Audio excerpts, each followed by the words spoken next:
दोस्तों, आपकी कामयाबी आपके घर में सुख शांति लाती है। आपका हमेशा मुस्कुराना, हमेशा खुश रहना और हमेशा स्वस्थ रहना जीवन की बेहतरीन खुशियां देता है और आपको दुनिया का सबसे सुखी इंसान भी बनाता है। आज की जो कहानी मैं आपको सुनाने जा रहा हूं, इस कहानी में सारी दुनिया का ज्ञान समाहित है और सभी मुसीबत का समाधान भी है। इसलिए इस कहानी को आप अंत तक जरूर देखिएगा। बहुत समय पहले की बात है। एक छोटा सा नगर था। उस नगर में एक बहुत ही धनी सेठ रहा करता था और उस धनवान सेठ के पास कहने को सब कुछ था। किसी चीज की कोई कमी नहीं थी। उस धनवान सेठ ने अपने जीवन में बहुत बड़े बड़े मुकाम हासिल किए थे। उसने अपने जीवन में कई सफलताएं प्राप्त की थीं। वह जिस नगर में भी व्यापार करने जाता, वहां पर भी सफलता मिलना निश्चित था। वह अपने जीवन में कभी भी हारा नहीं था। उसका व्यापार भी खूब जोर शोर से चल रहा था। उसके पिताजी ने उसे ऐसी 4 बातें बता रखी थी जिसका वह नियमित पालन किया करता था और उन्हीं बातों का अनुसरण किया करता था और उन्हीं बातों की वजह से उसका जीवन बड़ा ही सुख में था। वह जीवन के हर एक क्षेत्र में सफल था। ऐसे ही काफी समय बीत गया और वह धनवान सेठ अब काफी बूढ़ा हो चुका था। अब उसे लगने लगा था कि मेरी मृत्यु बहुत नजदीक है। मेरी मृत्यु कभी भी हो सकती है और वह जानता था कि उसका बेटा बहुत भोला है, बहुत नादान है। उसे अभी दुनियादारी की समझ नहीं है। इसीलिए उसने अपने बेटे को अपने पास बुलाया और अपने बेटे से कहा, बेटा, मैंने अपने पिताजी से 4 बातें सीखी थी और उन्हीं बातों को मैंने अपने जीवन में उतारा, उन्हीं का अनुसरण किया। इस वजह से आज मैं अपने जीवन में इतना सफल हूं और अपना जीवन सुखपूर्वक बिता रहा हूं। उन्हीं बातों की वजह से आज मैं इतना सुखी हूं, संतुष्ट हूं और इतना धनवान हूं। ना ही कभी मुझे कोई बीमारी हुई और ना ही मुझे कभी कोई धन की कमी हुई। और तुम देख ही पा रहे हो कि मैं इस नगर का सर्वश्रेष्ठ धनवान हूं। लेकिन आज मेरे पास जो कुछ भी है, मैं उससे संतुष्ट हूं, मैं खुश हूं। लेकिन मैं चाहता हूं कि तुम मुझसे भी आगे बढ़ो। तुम और नाम कमाओ, तुम और धन कमाओ। लोग तुम्हारे बारे में जाने, तुम्हें पहचाने, क्योंकि हमारा समय कुछ और था और तुम्हारा आने वाला समय कुछ और ही है। उस धनवान सेठ ने अपने बेटे को अपने और करीब बुलाया और उसे कहने लगा, बेटा, आज मैं तुमको दुनिया की ऐसी महत्वपूर्ण 4 बातें बताने जा रहा हूं जो मुझे मेरे पिताजी ने बताई थी और इसी के कारण आज मैं इतना सफल हूं। यदि तुमने इन सभी बातों को अपने जीवन में उतार लिया, इनका नियमित तौर पर पालन किया, इनका अनुसरण किया, तो तुम भी अपने जीवन में बहुत धनवान बन जाओगे। अपने जीवन को बहुत सुखमय तौर पर बिताओगे। इन बातों के अनुसरण से ना तो तुम्हारे परिवार में कोई दुख आएगा और ना ही तुम्हारे व्यापार में कभी कोई परेशानी उत्पन्न होगी। इतना कहकर धनवान सेठ अपने बेटे को 4 बातें बताना शुरू करता है। वह कहता है, बेटा, सबसे पहली बात है काम पर छांव में जाना और छांव में आना। दूसरी बात, अपने घर के चारों तरफ चमड़े की बाड़ रखना। तीसरी बात, हमेशा खाने को मीठा करके खाना। और चौथी बात, अपनी पत्नी को हमेशा बांध कर रखना। इतना कहकर वह धनवान सेठ अब निश्चिंत हो चुका था। वह यह जानता था कि उसका बेटा बहुत भोला है। वह अपने पिता की बात अवश्य मानेगा और इन सभी 4 बातों को अपने जीवन में उतारेगा और इनका अनुसरण भी करेगा। देखते ही देखते कुछ महीने और बीत गए और फिर एक दिन धनवान सेठ मृत्यु को प्राप्त हो गया। अपने पिता की मृत्यु के बाद उस धनवान सेठ के बेटे ने उन सभी 4 बातों को एक कागज पर लिख लिया ताकि वह उन्हें भूल न जाए और उन्हीं बातों को वह अपने जीवन में उतारने लगा। उन 4 बातों का अनुसरण करने लगा। सबसे पहली बात जो उसके पिता ने उससे कही थी, छांव में जाना और छांव में आना, तो उसने अपने घर से लेकर अपनी दुकान तक पूरे रास्ते में एक टेंट लगवा दिया, क्योंकि उसके पास पैसा तो बहुत था और उसे कोई रोकने वाला भी नहीं था।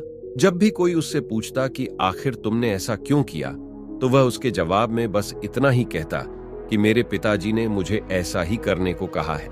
इसके बाद उसने अपने पिता की अगली बात का अनुसरण किया। उसने अपने घर के चारों तरफ चमड़े की एक दीवार खड़ी करवा दी। इसे देखकर आसपास के लोग बहुत क्रोधित हो गए। वे लोग उससे झगड़ा करने पर भी उत्तर आए। कई लोगों ने तो यहाँ तक कह डाला कि आखिर तुमने ऐसा क्यों किया, चमड़े की बाड़ तुमने क्यों खड़ी करवा दी? चमड़े से बहुत बदबू आती है और इससे हमें तकलीफ होती है, इसे आज ही निकलवा दो। लेकिन कोई उसका कुछ भी बिगाड़ ना सका, क्योंकि उसके पास बहुत पैसा था, इसलिए कोई भी व्यक्ति उसका ज्यादा समय तक विरोध न कर सका। और उसने भी मन बना लिया था कि वह अपने पिता की सभी बातों को पूरे दिल से मानेगा। उसके पिता ने उसे तीसरी बात कही थी, खाने को मीठा करके खाना, जिस कारण वह अपनी पत्नी से हर रोज खाने में कुछ मीठा ही बनवाता था। कभी सेवियां, कभी खीर, तो कभी हलवा, तो कभी मिठाइयां। हमेशा यही सब खाता रहता। और उसके पिता ने उसे चौथी बात कही थी, अपनी पत्नी को हमेशा बांध कर रखना, जिस कारण वह अपनी पत्नी को हर रोज रस्सी से बांध कर रखता था। ऐसे ही कई दिन बीत गए और देखते ही देखते उस सेठ के बेटे का जीवन धीरे धीरे बर्बाद होने लगा था, क्योंकि उसने अपने पिता की सभी बातों का गलत मतलब निकाला था और वह उसी के अनुसार उनका पालन कर रहा था। और देखते ही देखते उसका इतना बड़ा व्यापार ठप होने लगा था। उसके दुकान पर ग्राहकों की संख्या कम होने लगी थी, क्योंकि जब उसका मन करता तब वह दुकान जाता, और जब उसका मन करता तब वह दुकान से वापस घर लौट आता। उसका अपने इस पिताजी के कारोबार में मन नहीं लगता था। इस कारण उसके सारे ग्राहक अब उससे नाराज होने लगे थे। उसके सारे ग्राहक अब एक एक करके उसके दुकान को छोड़कर जा रहे थे। पूरा व्यापार अब ठप हो चुका था। जिस व्यापार को खड़ा करने में उसके पिताजी ने खून पसीना एक कर दिया था, उस व्यापार को उसने कुछ ही महीनों में पूरी तरह से बर्बाद कर दिया था। अब उसका धंधा बहुत कम हो चुका था, जिस कारण वह बहुत परेशान रहता था, वह बहुत चिंतित रहता था। और इसके साथ ही उसने अपने घर के चारों तरफ चमड़े की दीवार खड़ी करवाई थी। उस कारण आसपास में बहुत गंदी बदबू फैल चुकी थी। इसलिए जो भी उसके आसपास रहते थे उन सभी ने वह घर छोड़कर और कहीं पर अपना बसेरा बसा लिया। चमड़े की बदबू के कारण अब उसके घर में भी कोई नहीं आता था। यहां तक कि उसके मित्र और रिश्तेदार भी उसके घर में आने से कतराते थे। लेकिन उसे अब भी समझ नहीं आ रहा था कि आखिर यह सब हो क्यों रहा है। वह बहुत परेशान रहने लगा था और वह हमेशा मीठा भोजन किया करता था, जिस कारण उसका वजन बहुत ज्यादा बढ़ चुका था। और इस मोटापे के कारण उसके शरीर में न जाने कितनी ही बीमारियों ने अपना घर बना लिया था। आए दिन उसके घर पर वेद आने लगे थे। इन्हीं कर्म से अब उसका पैसा भी इन चीजों में बर्बाद होने लगा था। और अपने पिता की चौथी बात भी उसने मानी थी, वह थी अपनी पत्नी को बांध कर रखना, जिसकी वजह से उसकी पत्नी उससे नाराज हो गई और वह घर छोड़कर अपने मायके लौट गई। उसने अपनी पत्नी को मनाने की कोशिश की, तरह तरह के उपाय किए, लेकिन उसकी पत्नी नहीं मानी। और वैसे भी कोई स्त्री ऐसे मर्द के साथ क्यों रहना चाहेगी जो उसे बेवजह ही बेबात पर बांध कर रखता हो। और देखते ही देखते अब उस सेठ के बेटे का पूरा जीवन ही बर्बाद हो चुका था। ना तो उसके पास अब व्यापार बचा था, ना ही धन, ना ही उसकी पत्नी, और ना ही वह रिश्तेदार जो पैसों के लिए उसके आसपास घूमा करते थे। और तो और अब उसका स्वास्थ्य भी ठीक नहीं रहता था, जिस कारण वह अब बहुत चिंतित रहने लगा था, बहुत परेशान रहने लगा था। उसे यह सब समझ ही नहीं आ रहा था कि क्या हो रहा है और क्यों हो रहा है। इन सभी बातों को लेकर वह बहुत परेशान रहता और मन ही मन अपने पिताजी को कोसा करता, कहता, पिताजी, आपने तो मेरा पूरा जीवन ही बर्बाद कर दिया। आपकी इन 4 बातों के कारण मेरा सब कुछ छिन चुका है।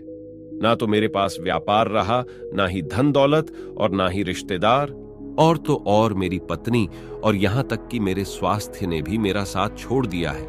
यदि मैंने आपकी वह 4 बातें नहीं मानी होती, यदि मैंने उन्हें अपने जीवन में ना उतारा होता, तो आज मैं एक सुखमय जीवन जी रहा होता। आपकी इन 4 बातों पर चलकर मुझे क्या मिला? मैंने एक आज्ञाकारी बेटे की तरह आपकी सारी बातें भली भांति मानी, उन पर यकीन किया। इतना कहकर वह फूट फूट कर रोने लगा। तभी उसे एक दिन पता चला कि उसके पास के नगर में एक साधु आए हुए हैं और वह साधु सभी की समस्याओं का हल बताते हैं। चाहे कैसी भी समस्या हो, वह उसका निवारण करते हैं। यह सब सुनकर उसने सोचा कि चलो एक बार चलकर देखते हैं, हो सकता है कि मेरी भी समस्या का समाधान मुझे मिल जाए। इस आशा के साथ वह उन साधु के पास पहुंचा। वहां पहुंचकर वह सीधा उनके चरणों में जा गिरा और जोर जोर से रोने लगा। वह कहने लगा, हे गुरुवर, अब आप ही मुझे बचा सकते हैं। मेरे पिताजी ने तो मेरा पूरा जीवन ही बर्बाद करके रख दिया। आज मेरी जो भी स्थिति है वह सब मेरे पिताजी के कारण ही है। मेरे पिताजी ने मुझे जैसा कहा मैंने वैसा ही किया। हमेशा एक अच्छे बेटे की तरह उनकी सारी बातें मानी, अपने सारे फर्ज निभाएं, और देखिए मेरे पिताजी ने मेरे साथ क्या किया। मरते मरते भी मुझे वह गलत बात सिखा गए और उसका खामियाजा मुझे आज भुगतना पड़ रहा है। क्योंकि मैंने उनकी सभी बातों को अपने जीवन में उतारा, उनका अनुसरण किया, और देखिए आज मेरे साथ क्या हो गया। मेरा तो पूरा जीवन ही बर्बाद हो गया। मैं अब तक यह नहीं समझ पाया कि मेरे पिताजी ने मेरे साथ ऐसा क्यों किया। क्या मैंने उनके साथ कुछ गलत किया था? इतना कहकर वह उन साधु के सामने जोर जोर से रोने लगा। तभी वह साधु महाराज उस सेठ के बेटे से कहते हैं, बेटा चुप हो जाओ, पहले मुझे अपनी सारी बातें तो बताओ। आखिर तुम्हारे साथ क्या हुआ है? तुम इस तरह से क्यों रो रहे हो? तुम्हारी इस परेशानी का क्या कारण है? उन साधु के इतना कहने पर उस सेठ के बेटे ने पर्ची उन साधु के हाथ में रखी जो उसने अपने पिता की मृत्यु के बाद लिख रखी थी, जिसमें उसने अपने पिता की वह चारों बातें लिखी थी। उन साधु ने पर्ची ली और उसे पढ़ने लगे, और उन्होंने जैसे ही वह पढ़ा वह जोर जोर से हंसने लगे। और वह सेठ के बेटे से कहते हैं, तुम कितने बड़े मूर्ख हो। तुम्हारे पिता ने तो तुम्हें दुनिया का सारा ज्ञान दे दिया, लेकिन तुम इसे समझ नहीं पाए, तुम इसका सही तरीके से पालन नहीं कर पाए, और तुम कहते हो कि तुम्हारे पिता ने तुम्हें गलत राह दिखाई है, कि उन्होंने गलत संदेश दिया है। तुम्हारे पिताजी तो तुम्हारी परीक्षा ले रहे थे कि तुम उनकी बातों को समझ पाते हो या नहीं, तुम उनकी बातों का सही मतलब निकाल पाते हो या नहीं। यदि वह चाहते तो इनका मतलब तुम्हें अच्छी तरह से बता सकते थे, लेकिन वह चाहते थे कि तुम इन बातों का मतलब खुद से जानो, खुद से समझो कि इन बातों का अर्थ क्या है। लेकिन अब तो ऐसा प्रतीत होता है कि मानो जैसे तुम्हारी बुद्धि बिल्कुल भ्रष्ट हो चुकी है। तुमसे बड़ा मूर्ख मैंने आज तक नहीं देखा। जिसके पास दुनिया का इतना बड़ा ज्ञान हो, वह भला इतनी बड़ी मूर्खता कैसे कर सकता है? तुम्हारे पास कोई ज्ञान नहीं है, तुमने कोई भी ज्ञान अर्जित ही नहीं किया। अगर तुम इन बातों का सही मतलब समझ चुके होते तो तुम भी अपने जीवन में अपने पिता की तरह सफल होते, खुश होते, और तुम्हारा जीवन सुखमयी तरह से बीत रहा होता। लेकिन तुम इतने बड़े मूर्ख हो कि तुमने अपने पिता की बातों का गलत मतलब निकाल लिया। उन बातों के मतलब के बारे में तुमने सोचा तक नहीं। उन्होंने जैसा कहा तुमने वैसा करना शुरू कर दिया। यदि तुम्हें उन बातों का सही अर्थ पता नहीं चल रहा था तो तुम किसी ज्ञानी से पूछ सकते थे और तुम उनसे इन बातों का मतलब निकाल लेते। जैसे तुमने अपने पिता की इन बातों को समझा है, इसका मतलब वैसा नहीं है। इस पर वह धनवान सेठ का बेटा कहता है, हे गुरुवर, आप क्या कहना चाहते हैं? क्या मैं अपने पिता की बातों को सही नहीं समझ रहा? और वैसे भी इसमें समझने लायक है क्या? उन्होंने तो सब कुछ साफ साफ ही बताया था और मैंने अपने जीवन में उन्हें इस तरह से उतार लिया, तो फिर मैंने गलत क्या किया है? इस पर गुरुवर एक बार फिर मुस्कुराने लगे और उस सेठ के बेटे से कहते हैं, बेटा, ये जो बातें लिखी गई है, इन बातों के पीछे एक गहरा अर्थ है जिसे तुम समझ नहीं पाए। इसी कारण बस तुमने यह मूर्खता कर दी और इसी कारण तुमने अपना पूरा जीवन बर्बाद कर लिया। लेकिन अभी कुछ नहीं बिगड़ा, अभी तुम्हारे पास बहुत समय है। यदि तुम चाहो तो अब से मेहनत करके भी वह सारी खुशहाली और समृद्धि एक बार फिर से हासिल कर सकते हो। इस पर वह सेठ का बेटा कहता है, ठीक है, कृपया करके आप मुझे उन चारों बातों का मतलब समझाइए। आखिर उन चार बातों का क्या अर्थ है?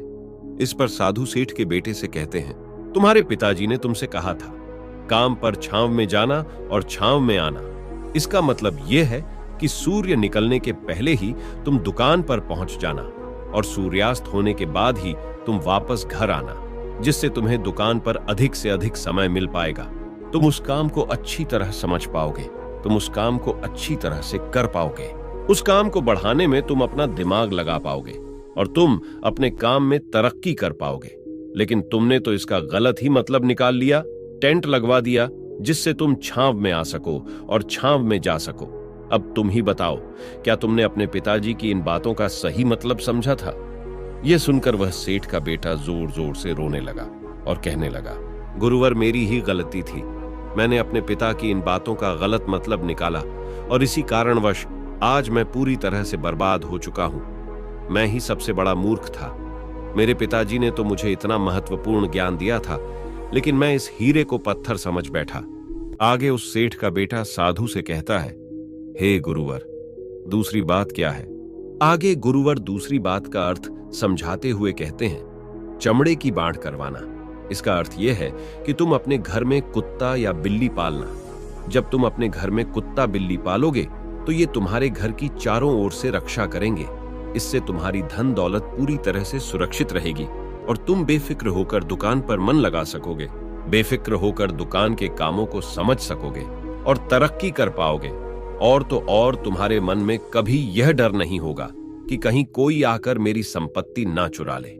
चमड़े की बाड़ करवाने का असली मतलब यह है, लेकिन तुमने तो चमड़े की बाड़ करवाने का मतलब ही कुछ और निकाल लिया। तुमने तो अपने घर की दीवारों को ही पूरी तरह से चमड़े से भरवा दिया, जिस कारण आसपास गंदी बदबू फैल गई। तुम्हारे आसपास के पड़ोसी भी अपना घर छोड़कर कहीं और चले गए।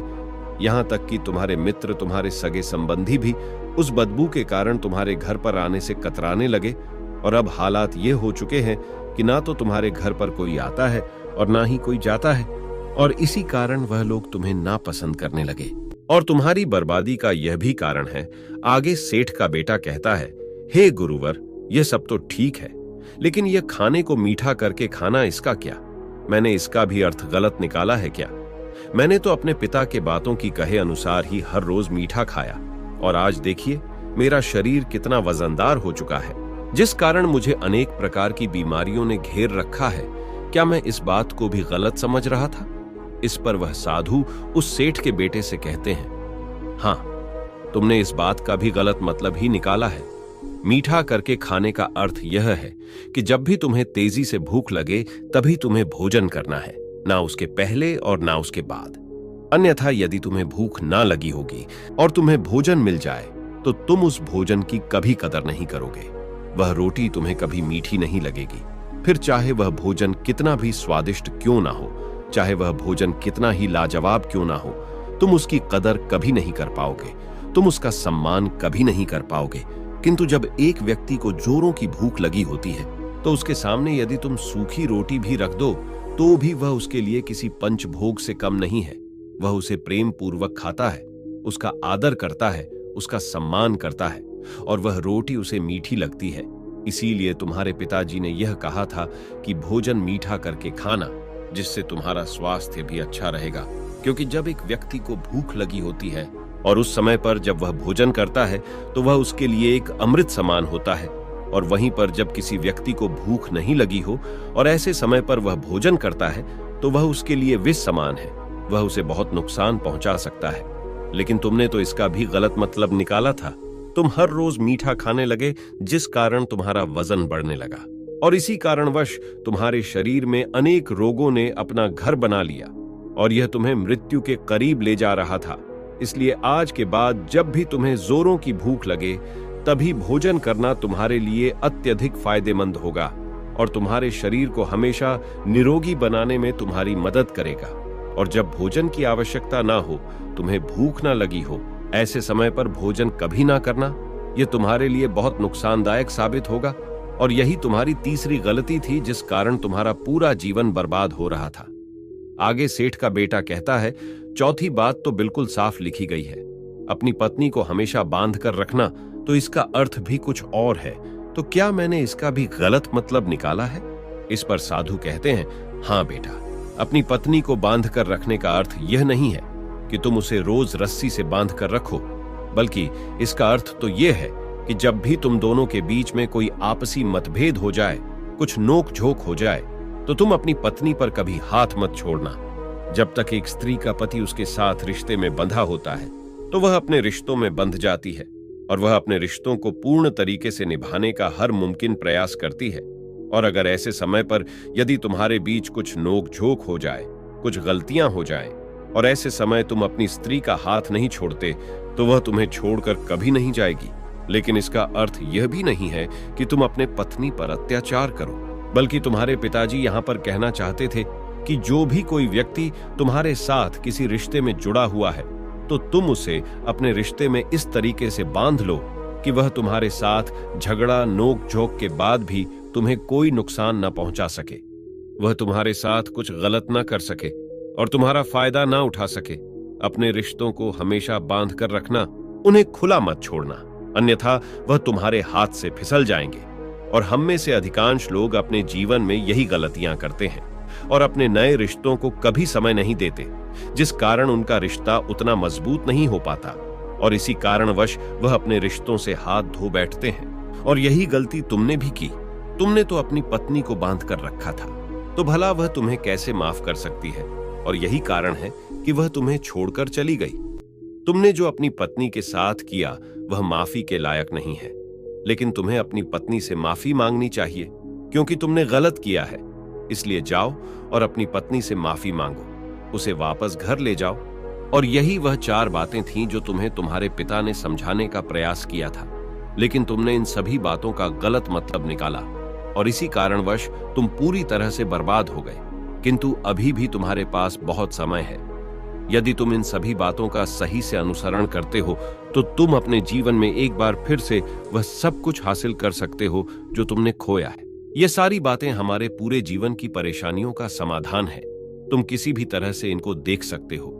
यदि तुम कामयाब होना चाहते हो तो तुम्हें मेहनत करनी ही होगी। सूर्य निकलने से पहले तुम्हें अपने घर से निकलना होगा और हमेशा सूर्य ढलने के बाद ही तुम्हें अपने घर वापस लौटना होगा। तुम्हें अपने रिश्तों को कुछ इस तरीके से बांधना होगा ताकि वह रिश्ते तुम्हें परेशान ना करें, तुम्हें तकलीफ ना पहुंचाए, तुम्हारा फायदा ना उठाएं और हमेशा एक अच्छा और स्वस्थ भोजन करना जब तुम्हें भूख लगी हो, ताकि तुम्हें जो भी सांस मिली है तुम उसे खुशी खुशी जी सको। और अपने रिश्तों को हमेशा बांध कर रखना, उन्हें खुला मत छोड़ना, अन्यथा वह तुम्हारे हाथ से फिसल जाएंगे। और अपने घर में हमेशा ही कुत्ते या बिल्ली को अवश्य पालना ताकि तुम्हारा धन हमेशा सुरक्षित रहे। इन सभी बातों का अपने जीवन में अनुसरण करने के बाद तुम अपने जीवन में सब कुछ एक बार फिर से पा सकते हो जो तुमने आज तक खोया है। और हो सकता है कि तुम इससे भी अधिक उन्नति कर पाओ, इससे भी अधिक समृद्धि पा सको, अपने जीवन को खुशहाल और सुखमय बना सको। इतना कहकर साधु शांत हो गए और सेठ का बेटा भी अपनी सभी गलतियों को समझ चुका था। उसने उन गुरु को प्रणाम किया और वापस अपने घर लौट आया। उसने उन सभी 4 बातों को अपने जीवन में उतारा, उनका सही सही अनुसरण किया। इसके बाद से उसके जीवन में सकारात्मक प्रभाव दिखने लगे। वह एक बार फिर से अपने व्यापार को खड़ा करने में सफल रहा। वह एक बार फिर से अपनी पत्नी को घर लाने में सफल रहा और देखते ही देखते उसका जीवन सुखमय और आनंदमय हो गया। दोस्तों, आशा करते हैं यह कहानी आपको अच्छी लगी है।